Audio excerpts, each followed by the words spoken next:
இப்பொழுது வேலூர் தேர்தல் நடைபெற்று வருகிறது. வேலூர் தேர்தல் இப்பொழுது இடைத்தேர்தலாக நடைபெறுவதற்கே காரணம் திமுக தான்.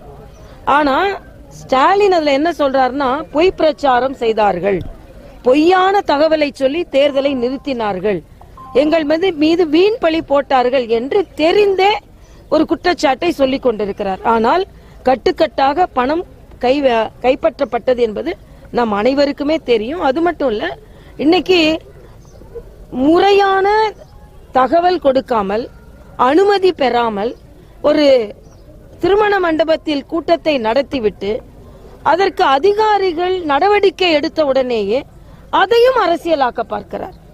ஆக ஸ்டாலினை பொறுத்த மட்டில் இன்று ஒரு பொய்யான வாக்குறுதிகளை சொல்லி சொல்லி அவர்கள் ஓட்டுகளை வாங்கினார்கள். இந்த 37 இடம் வெற்றி பெற்றார்கள். மறுபடியும் அதே பொய்யான வாக்கு. நான் கேட்கிறேன், வாக்குறுதி கொடுத்தா ஒண்ணு நிறைவேற்றுவதற்கு மாநில அரசுல இருக்கணும், இல்லைன்னா மத்திய அரசுல இருக்கணும். இன்னைக்கு சொல்றாரு தமிழக எம்பிக்களின் அந்த செயல்பாடை நாடே பார்த்து அதிருகிறது என்று சொல்லி இருக்கிறார். நான் ட்விட்டர்லயே பதிவு செஞ்சிருந்தேன். தென்பகுதியில் அவர்கள் கட்சியின் உட்கட்சி பூசலால் நடந்து கொண்டிருக்கின்ற கொலையை பார்த்து தமிழகமே அதிர்ந்து கொண்டிருக்கிறது. தூத்துக்குடியில அவங்க உட்கட்சி பிரச்சனையினால ஒரு கொலை நடந்திருக்கிறது. பக்கத்துல திருநெல்வேலியில ஒரு கொலை நடந்திருக்கிறது. எனக்கு அந்த அரசியல் கொலையோட சேர்ந்து ஒரு பணிப்பெண், அந்த 3 குழந்தைகள், அந்த குழந்தைகள் பாதிக்கப்பட்டிருப்பது உண்மையிலேயே மனதிற்கு வருத்தமாக இருக்கிறது. ஸ்டாலின் சொல்றாரு, நாங்க பாராளுமன்றத்தில் பிரமாதமா நாங்க நடந்து கொள்கிறோம் என்று. பாராளுமன்றத்துக்கு போனா அங்க பேசிதான் ஆகணும்.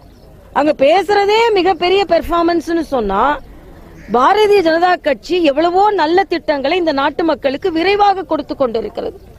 எதை கொடுத்தாலும் எதிர்க்கணும் அப்படின்னு திராவிட முன்னேற்ற கழகம் நினைக்கிறார்கள். இன்னைக்கு பாத்தீங்கன்னா புதிய கல்விக் கொள்கை, அதே மாதிரி அணை பாதுகாப்பு மசோதா, அதே மாதிரி இன்னைக்கு மருத்துவர்கள் வேலை நிறுத்தம் செய்கிறார்கள். ஆனால் அது தேவையில்லை என்பது எனது தாழ்மையான கருத்து. ஏனென்றால் இந்த புதிய மருத்துவ அந்த கவுன்சிலினால் இதற்கு முன்னால் உள்ள MCI என்ற மெடிக்கல் கவுன்சில் ஆஃப் இந்தியால இருந்த ஊழல் அத்தனையும் நீக்கப்படுகிறது. அது மட்டுமல்ல, இன்னைக்கு பாம்பு கடிச்சா கூட அதற்கு உடனேயே எதிர் மருந்து கொடுப்பதற்கு மருத்துவர்கள் பல கிராமங்கள்ல இல்ல. அதனால அதற்கான ஒரு ஏற்பாடை செய்யப்பட்டிருக்கிறது. அதாவது மருத்துவ அவர்கள் பயிற்சி பெற்றவர்கள் இதை செய்யலாம் அப்படின்னு. போலி மருத்துவர்களுக்கு 5 ஆண்டு சிறை என்று சொல்லப்பட்டிருக்கிறது. அதனால இந்த மருத்துவ கவுன்சில் என்பது, இப்ப புதிய மருத்துவ கொள்கை என்பது பாமர மக்களுக்கு பலன் தருவது. அதனால் அதையும் நாம் ஒப்புக்கொள்ள வேண்டும்.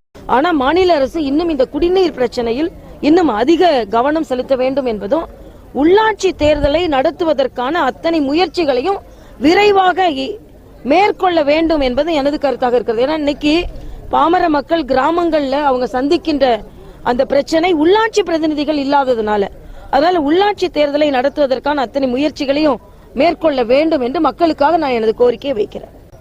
அதிமுக அரசு நல்லது செய்தால் பாராட்டுவோம். அதே சமயத்துல மக்கள் கோரிக்கை வைத்தால் அது நடைமுறைப்படுத்தப்படவில்லை என்றால் அதை சுட்டி காண்பிப்பதற்கும் பாரதிய ஜனதா கட்சி தயங்காது. ஆக கூட்டணியில் இருக்கிறோம் என்பதற்காக திமுக, அங்க காங்கிரஸ், இலங்கையில பல லட்சம் தமிழர்கள் கொன்று குவிக்கப்பட்டார்கள்.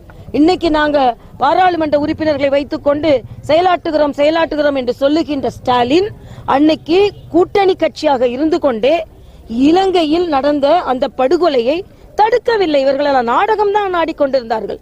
ஆனா இன்னைக்கு இலங்கையில் உள்ள மக்கள் சொல்கிறார்கள், பாரதிய ஜனதா கட்சி ஆட்சிக்கு வந்த பின்பு குறிப்பாக பிரதமரின் வருகை எங்களுக்கு மறுவாழ்வை தந்திருக்கிறது என்று அவர்கள் சொல்கிறார்கள். சட்டம் ஒழுங்கு சரியில்லைன்னு திமுக சொல்றாங்க. சட்டம் ஒழுங்கு திமுக பாதுகாக்கிறாங்களா அப்படின்னு நம்ம பார்க்கணும். ஏனென்றால் அவர்களை சார்ந்தவர்களே இன்னைக்கு கொலை குற்றத்தில் ஈடுபட்டு இருக்கும் பொழுது தாக்கியில் ஆரம்பிச்சு தாக்கிட்டு இருக்காங்க. அதனால சட்டம் ஒழுங்கு பாதுகாக்கப்பட வேண்டும் என்பதில் எனக்கு எந்த மாற்று கருத்தும் இல்லை. ஆனா திராவிட முன்னேற்ற கழகத்தில் உள்ள தொண்டர்களுக்கு அந்த கட்சியின் மீது நம்பிக்கை இழந்து கொண்டிருக்கிறார்கள் என்பதன் ஒரு அச்சாரம் தான், ஒரு உதாரணம் தான் திருநெல்வேலி கொலை, தூத்துக்குடியில் நடந்த கொலை. இன்னைக்கு கலைஞர் கருணாநிதி இருந்தாரு, அப்புறம் இன்னைக்கு உதயநிதி உதித்து கொண்டிருக்கிறார். உதயநிதி உதித்து கொண்டு அவர் பிரதமரை பற்றி பேசுகிறார். அவர்கள் மத்திய அரசை பற்றி பேசுகிறார்கள். அவர்களுக்கு என்ன அனுபவம் இருக்கிறது என்று தெரியவில்லை. அதனால என்னை பொறுத்தமட்டில் திமுக இப்பொழுது அவர்கள் கட்சியில் நடந்து கொண்டிருக்கும் உட்கட்சி பூசலாலும் வாரிசு அரசியலாலும் நிச்சயமாக தமிழகத்தில் வலுவிழந்து விடும் வருங்காலத்தில் என்பது எனது கருத்து. இப்போதைக்கு பாராளுமன்ற தேர்தலை பொறுத்த வரைக்கும் எங்க கூட்டணியில தான் இருக்கிறோம் நாங்க. அடுத்த தேர்தல் அடுத்து அதான் சொன்னேன், உள்ளாட்சி தேர்தல பார்ப்போம், முடிவு செய்வோம். தேர்தல் அறிவிக்கப்படட்டும், அப்புறம் முடிவு செய்வோம். ஆனா எங்களது பலத்தை நாங்கள் கூட்டிக் கொண்டு இருக்கிறோம். நடிகர்கள் உட்பட ஏதோ புதிய கல்விக் கொள்கைக்கு நாங்க எதிராக இருக்கிறோம், ஏன்னா நாங்க பாமர மக்கள் படிப்பிற்கு ஆதரவாக இருக்கிறோம். இந்த புதிய கல்விக் கொள்கை தான் பாமர மக்களுக்கு ஆதரவாக இருக்கிறது. இன்னொன்று, நான் அப்படி கேட்டா நவோதயா பள்ளிகளை ஏன் இவர்கள் ஆதரிக்கவில்லை? 20 ரூபா ஃபீஸ், 200 ரூபால அவங்களுக்கு ஹாஸ்டல் வசதி. அப்படி இருக்கும்போது நவோதயா பள்ளிகளை கொண்டு வாருங்கள் என்று இவர்கள்லாம் ஏன் பேசல? அப்போ இவர்களின் புதிய கல்விக் கொள்கை எதிர்ப்பு என்பது மோடியை எதிர்க்க வேண்டும் என்ற நோக்கமே தவிர உண்மையாக அதை எதிர்க்கவில்லை என்பதும், அதில் தான் பாமர மக்களுக்கான கல்வி புதிந்து கிடைக்கிறது என்பது எனது கருத்து. மக்களின் ஆதரவு இருக்கின்றனால் பாரதிய ஜனதா கட்சிக்கு அறுதி பெரும்பான்மை இருப்பதனால் நல்ல திட்டங்களை நாங்கள் விரைவாக நிறைவேற்றுகிறோம். ஆனா முத்தலாக் திட்டம் போன்றதெல்லாம் மக்களவையில் ஆதரித்து விட்டு மாநிலங்களவையில் அதிமுக எதிர்த்தார்கள். அந்த நிலைப்பாடு ஒரு கட்சியின் நிலைப்பாடு இதுதான் என்பதை அதிமுக சரியாக அறிவித்தால் சரியாக இருக்கும் என்பது எனது கருத்து. மத்திய அமைச்சராக இருக்கும் பொழுதே மாநிலத்திற்குள்ளே புகுந்து பயங்கரவாதிகளாக இருந்தால் அவர்களை கைது செய்யலாம் என்ற சட்டமும் இருந்தது.